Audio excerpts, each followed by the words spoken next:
এত পোকা আছে দেখছেন? হ্যাঁ, এগুলা কিন্তু এই যে ময়লার ভাগাটার প্রভাব।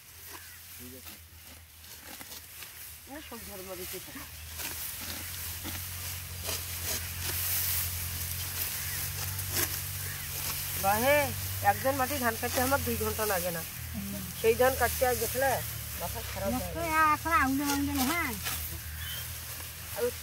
খারাপ ধান হলে ঘিস ঘিস করে কাটিল। হ্যাঁ, ফেলাই নো। হ্যাঁ, 2.5 দিন করে মাটি আমরা দিন কাটছি।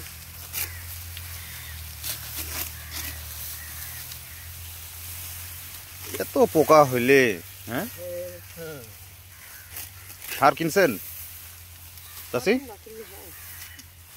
সার কিনছেন এইবারের জন্য? সার কিনছেন? সার যে পাওয়া যাচ্ছে না।